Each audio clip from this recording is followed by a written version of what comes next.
नमस्कार मित्रांनो, उन्हाळा आला की घराघरात आमरसाची चर्चा सुरू होते. पूर्वीच्या काळी आपली आजी किंवा आई तासनतास बसून हाताने आंबे चोळून त्याचा गर काढून आमरस बनवत असे. त्याची चव आजही आपल्या जिभेवर रेंगाळत असेल. पण आजच्या धावपळीच्या युगामध्ये आपण झटपट निकाल मिळवण्यासाठी मिक्सरचा वापर करतो. आंबा कापला, मिक्सरमध्ये फिरवला आणि आमरस तयार. पण तुम्हाला माहिती आहे का, ही घाई तुमच्या आरोग्यासाठी आणि आंब्यातील पोषक तत्वासाठी महागात पडू शकते. मिक्सरमध्ये फिरवलेला आमरस आणि हाताने काढलेला रस यामध्ये काय फरक पडतो, असा प्रश्न तुम्हाला पडला असेल. मित्रांनो, विज्ञान सांगतं की मिक्सरच्या पात्यांची गती आणि त्यातून निर्माण होणारी उष्णता आंब्यातील नैसर्गिक गुणधर्म बदलू शकते.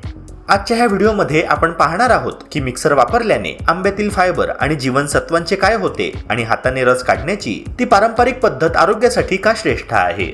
हा व्हिडिओ केवळ माहितीपूर्ण नाही, तर तो तुम्हाला तुमच्या मुळांकडे घेऊन जाणारा आहे. त्यामुळे हा व्हिडिओ शेवटपर्यंत नक्की पहा. तसेच तुम्ही हा व्हिडिओ महाराष्ट्राच्या कोणत्या भागातून पाहत आहात ते मला कमेंट करून नक्की सांगा. तसेच चॅनलवर नवे असाल तर ह्या व्हिडिओला लाईक करून चॅनलला नक्की सबस्क्राईब करा, जेणेकरून अशाच प्रकारचे आरोग्यवर्धक कंटेंट्स नेहमीच तुम्हाला बघता येतील. चला तर मग मित्रांनो, व्हिडिओला लगेच सुरुवात करूया. मित्रांनो, आजकाल वेगवान जीवनशैलीमुळे आपण अनेक गोष्टी सोप्या करण्याचा प्रयत्न करतो आणि त्यातच आमरस बनवण्यासाठी मिक्सरचा वापर ही एक सामान्य सवय बनली आहे. पण या सोयीमागे काही अशा गोष्टी लपलेल्या असतात ज्या आपल्या लक्षातही येत नाही. मिक्सरच्या पाती अतिशय वेगाने फिरतात आणि ह्या वेगामुळे तयार होणारे घर्षण सूक्ष्म उष्णता निर्माण करते.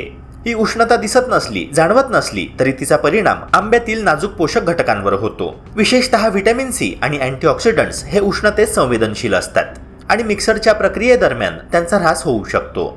त्यामुळे आपण जेव्हा मिक्सरमधून आमरस बनवतो तेव्हा चव कदाचित मिळते, पण त्यामागचा खरा पोषण मूल्य काही प्रमाणात कमी झालेला असतो, जे आपल्या शरीरासाठी दीर्घकाळात फायदेशीर ठरत नाही.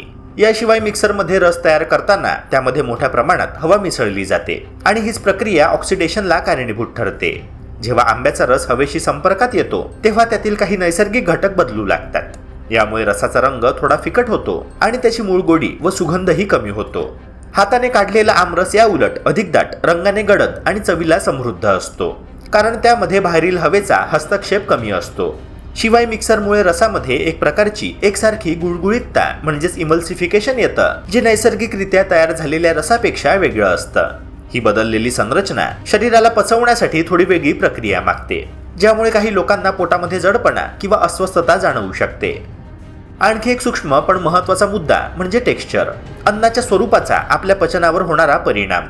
पारंपरिक पद्धतीने म्हणजेच हाताने किंवा घुसळून काढलेला आमरस हा नैसर्गिक तंतू म्हणजेच फायबर्स आणि जाडसर पोट टिकवून ठेवतो, जे पचनासाठी फायदेशीर असते. पण मिक्सरमध्ये तयार केलेला रस खूपच स्मूथ आणि पातळ होतो, ज्यामुळे त्यातील नैसर्गिक संरचना हरवते.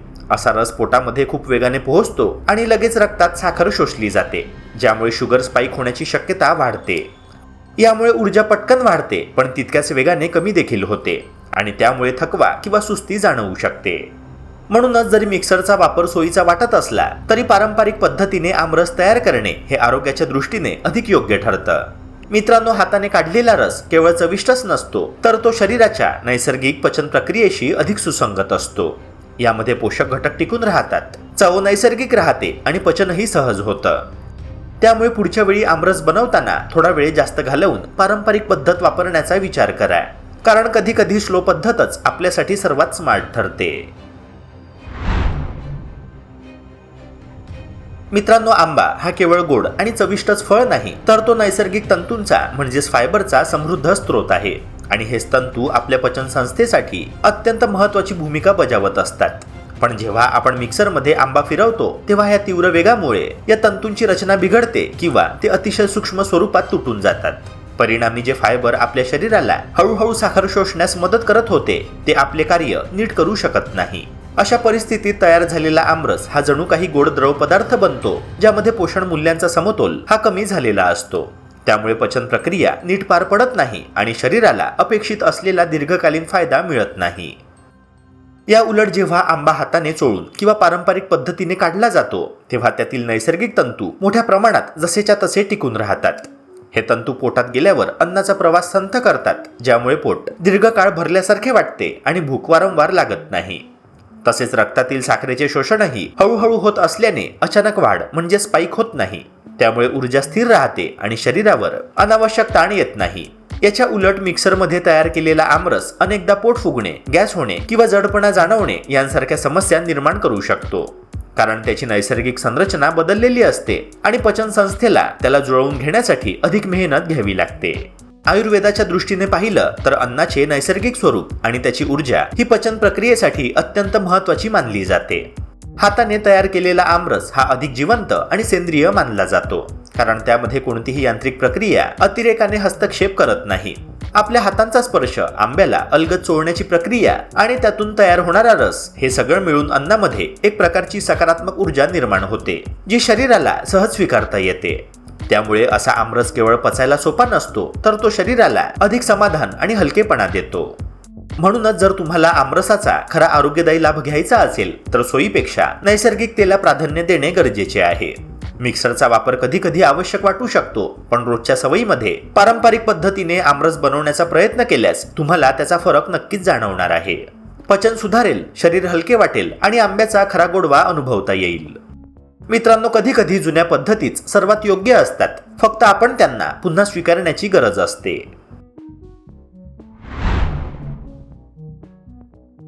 हाताने आमरस काढण्याची प्रक्रिया ही केवळ स्वयंपाकाचा भाग नाही, तर ती एक भावनिक आणि सांस्कृतिक अनुभव असतो, जो अनेक घरांमध्ये एक छोटासा उत्सवच वाटायचा.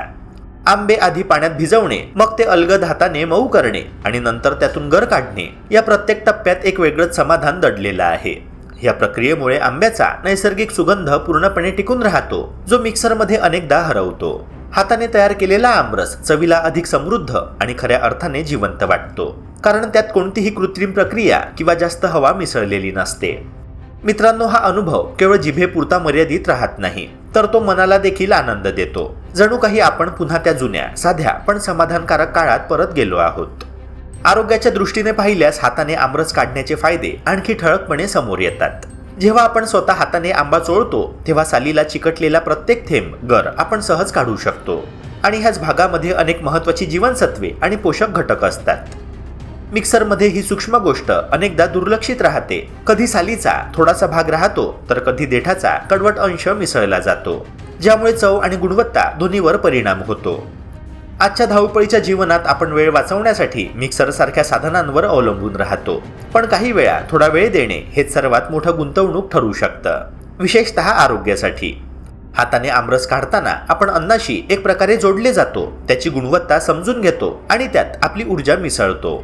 सर्वात महत्त्वाचं म्हणजे आयुर्वेदाच्या दृष्टिकोनातून अन्न तयार करताना मनस्थिती आणि स्पर्श यांचा त्याच्या परिणामावर प्रभाव पडतो आणि म्हणूनच हाताने बनवलेले अन्न अधिक सात्विक मानले जाते. अशा प्रकारे तयार केलेला आमरस शरीराला हलका, पचायला सोपा आणि अधिक समाधान देणारा ठरतो. म्हणूनच मित्रांनो, ह्या उन्हाळ्यात किमान काही वेळ तरी काढून आपल्या कुटुंबासोबत बसून हाताने आमरस तयार करण्याचा अनुभव जरूर घ्या. ही केवळ एक रेसिपी नाही, तर एक परंपरा आहे जी पिढ्यानपिढ्या चालत आलेली आहे. लहान मुलांना ह्या प्रक्रियेत सहभागी करून घेतल्यास त्यांना आपल्या संस्कृतीची ओळख होईल आणि अन्नाबद्दल आदरही निर्माण होईल. चव आणि आरोग्य यांचा खरा संगम साधायचा असेल तर पारंपरिक पद्धतींचा स्वीकार करणे हाच सर्वोत्तम मार्ग आहे, कारण काही गोष्टींमध्ये जुनेच सोने असते. मित्रांनो, तुम्हाला मिक्सरमध्ये बनवलेला आमरस आवडतो की हाताने काढलेला? तुमच्या घरी आमरस कसा बनवला जातो आम्हाला कमेंट्समध्ये नक्की सांगा. पुन्हा भेटूया अशाच एका आरोग्यवर्धक व्हिडिओसह. जय हिंद, जय महाराष्ट्र.